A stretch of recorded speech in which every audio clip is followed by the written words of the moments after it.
돈이 되는 지식스쿨입니다. 최근 한류가 전 세계를 강타하며 세계 주류 문화 트렌드로 자리 잡았죠. K-팝은 빌보드를 휩쓸며 세계 음악 시장을 무대로 활약하고 있고 OTT 서비스를 이용해 언택트 시대의 수많은 나라에서 한국의 영상 콘텐츠들을 즐기고 있는데요. 무수히 많은 전문가들은 지금 한류는 그 무엇도 막을 수 없는 현상이라며 극찬하고 있습니다. 하지만 한류의 영향이 커지면 커질수록 시기 질투를 하며 한류를 깎아내리는 세력들이 생기기 시작했죠. 특히 최근 미중 갈등이 격화하면서 중간에 낀 한국의 입장이 난처해졌는데요. 그 영향이 한류 영역까지 침범한 것 같습니다. 중국은 방탄소년단의 말 한마디를 두고 제멋대로 해석을 하는가 하면 또 이를 막아선 미국의 묘한 신경전 때문에 K-팝 팬들의 피로도만 높아지고 있거든요.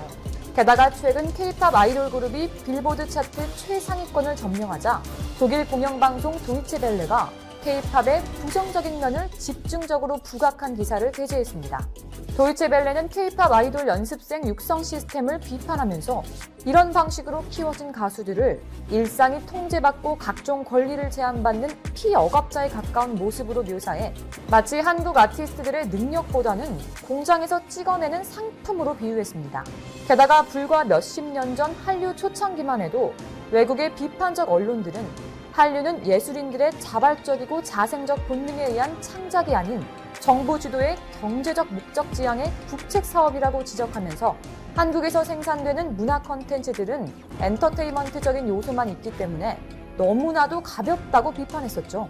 하지만 과연 전 세계가 열광하고 있는 지금의 한류에도 그런 비판들이 적용될까요? 그리고 한국의 문화 콘텐츠들은 실제로 엔터테인먼트적인 요소만 있어서 진중한 콘텐츠를 보고 싶어하는 사람들에겐 맞지 않는 걸까요? 영상 시작 전 좋아요와 구독 부탁드립니다. 질문의 대답은 당연히 노.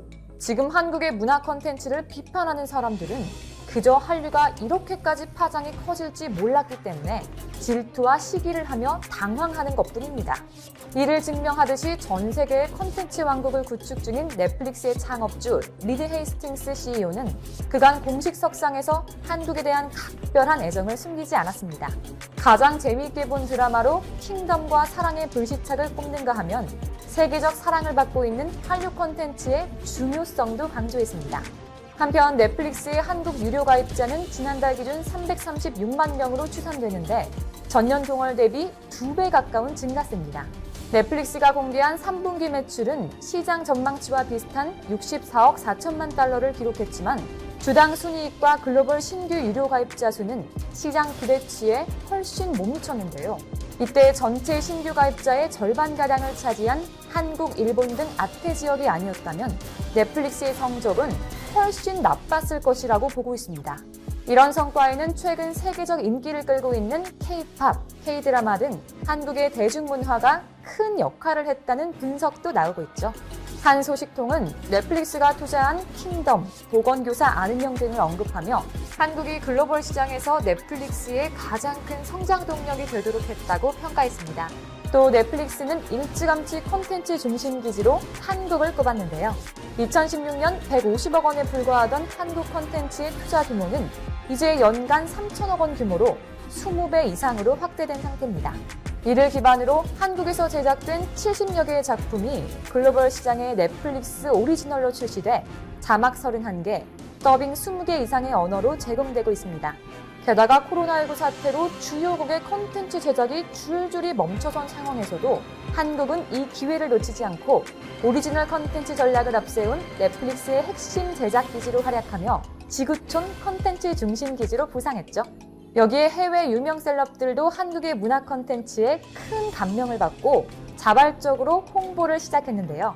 실제로 얼마 전 자신의 트위터 계정에 나의 아저씨를 보며 한국 드라마의 독창성에 감동했다는 트윗을 남긴 셀럽이 있습니다. 그 사람은 프랑스 출신의 배우로 세바스찬 로체인데요. 슈퍼내추럴, 뱀파이어 다이어리, 크리미널 마인드 등 유명 드라마에 출연하며 세계적인 인지도를 갖고 있는 배우입니다. 그런 그가 최근도 아닌 2년 전에 나온 심지어 지극히 한국 사회를 현실적으로 그려낸 드라마를 스스로 홍보하고 나선 것이죠. 그러면서 나는 한국 드라마의 독창성과 배우, 감독의 수준에 놀라고 있습니다. 독창성이 핵심입니다. 지금 한국 드라마가 세상을 휩쓸고 있는 건 당연한 일입니다. 라며 극찬을 아끼지 않았고 자신의 팬들과 수많은 사람들이 반드시 이 경이로운 작품을 봐야 한다며 영업하고 있습니다. 또 연금술사, 베로니카 죽기로 결심하자 등 인간 내면을 통찰하는 작품들을 통해 전 세계적인 베스트셀러 작가 반열에 오른 파울로 코엘료도 K-드라마에 푹 빠졌다며 한국의 문화 컨텐츠에 대한 극찬을 아끼지 않고 있죠. 코엘료 작가도 자신의 트위터에 나의 아저씨를 언급하며 16화까지 못 볼 줄 알았는데 인간 심리를 완벽히 묘사한 작품이라고 극찬을 했습니다. 현대의 고전을 써냈다는 평까지 듣고 있는 세계적 작가가 엄청난 각본과 환상적인 연출, 최고의 출연진의 찬사를 보낸다라며 한국 콘텐츠의 작품성에 갈채를 보낸 겁니다. 그가 쓴 트윗엔 지금까지 26,000명이 좋아요를 눌렀고 6,000회 이상 리트윗되면서 작품의 정보 등을 물어보는 멘션이 쏟아지는 등 전 세계에 커다란 반향을 불러일으키고 있습니다. 여기에 그치지 않고 해외 네티즌들은 사랑의 불시착과 이태원 클라스, 미생, 미스터 선샤인, 사이코지만 괜찮아 등 다른 K-드라마 작품도 추천한다며 자신이 재밌게 본 다른 한국 드라마를 다른 사람들에게 추천하는 선순환 구조를 만들었죠. 게다가 한류 팬이 아니었던 수많은 세계인들의 삶에 K-드라마가 파고들자 K-드라마가 내 삶에 동기부여를 했다. 한국 드라마는 삶의 여러 측면을 되돌아보게 만드는 엄청난 것이다 라는 반응을 보이며 전 세계의 한국 콘텐츠가 엄청난 영향을 끼치고 있다는 것이 실제로 나타났습니다. 사실 코엘료 작가가 한국 콘텐츠에 극찬을 보낸 게 이번이 처음이 아닙니다. 지난 8월 방탄소년단을 언급하며 이렇게 말했죠. 방탄소년단을 비판하는 모든 사람에게 말한다. 그들의 영상을 몇 개만 본다면 그 마음이 바뀔 것이라고 확신한다. 그리고 방탄소년단을 세계에서 가장 중요한 밴드라고 칭하기도 했습니다. 뿐만 아니라 한국 웹툰인 아는 여자애의 일부분을 캡처해 한국의 웹툰 콘텐츠에 대한 아낌없는 사랑을 보였는데요. 아는 여자애는 파스텔 톤이 더해진 몽환적인 그림체와 탄탄한 서사로 해외에서도 엄청난 인기를 끌고 있는 작품으로 해외에서 무역기구 차기 사무총장 후보에 대해 미국이 거부권을 행사하면서 WTO 지도부가 딜레마에 빠졌다. 세계 최대 무역국인 미국의 거부 의견을 투표를 통해 기각할 것인지 아니면 수일 앞으로 다가온 미국 대선 결과를 지켜볼 것인지 두 가지 옵션을 두고 고민하고 있다고 로이터 통신이 29일 보도했다. WTO 차기 사무총장 선거에서 한국의 유명희 산업통상자원부 통상교섭본부장과 나이지리아의 응고지 오콘조이알라 두 후보가 결선에 올랐고 WTO 일반이사회 의장은 28일 두 후보 중 오콘조이알라를 최종 후보로 추천했다. WTO는 회원국의 최종 선호도 조사를 토대로 사무총장 후보를 추천했는데 유 본부장이 오콘조이알라 후보의 큰 표차로 뒤진 것으로 알려졌다. 하지만 WTO에 큰 영향력을 행사하는 미국이 유 본부장을 지지한다고 공개 선언, 회원국 다수에 반대되는 의견을 표명하면서 상황이 복잡해졌다. WTO 본부가 있는 스위스 제네바의 한 외교관은 로이터 통신에 미국이 선거 절차 막판에 뛰어들어 혼돈을 가중하는 방법으로 절차를 중단시켰다면서 즉흥적인 느낌이 든다고 말했다. 빌 클린턴 정부에서 상무부 차관을 지닌 윌리엄 라인시 전략국제문제연구소 선임 고문은 일단 미국의 입장 변화를 끌어내기 위한 마쿠 논의가 치열하게 이루어지고 있을 것이라고 말했다. WTO는 전체 회원국의 컨센서스를 거쳐 추천된 후보를 다음 달 9일 열리는 특별 일반이사회에서 차기 사무총장으로 승인한다는 계획이지만 사실 그전까지 미국이 입장을 바꿀 가능성은 없어 보인다. 회원국 간 컨센서스가 도출되지 않을 때 최종 추천된 두 후보 가운데 한 사람이 자진해서 사퇴하는 방법도 있다. 유 본부장 측은 29일 사퇴 의향 등 향후 계획을 묻는 말에 입장을 밝히지 않았다고 로이터 통신은 전했다. 예외적으로 회원국별 투표를 통해 차기 사무총장을 확정하는 방법도 있다. 겉으로 보이기엔 투표가 쉬운 해결책처럼 보이지만 사실은 최후의 핵 옵션이라고 로이터는 지적했다. 투표로 미국의 의견을 기각한다면 이는 WTO에서 최대 지분을 가진 미국을 공개 망신시키는 행위이기 때문이다. 미국으로서도 만약 WTO가 이 사안을 투표까지 끌고 가겠다고 할 경우 미국에 대한 전쟁 선포로 여길 수 있다. 결국 WTO로서는 미국의 차기 대통령이 바뀌기를 기대하면서 11월 3일 대선 결과를 지켜보는 것을 택할 수밖에 없어 보인다.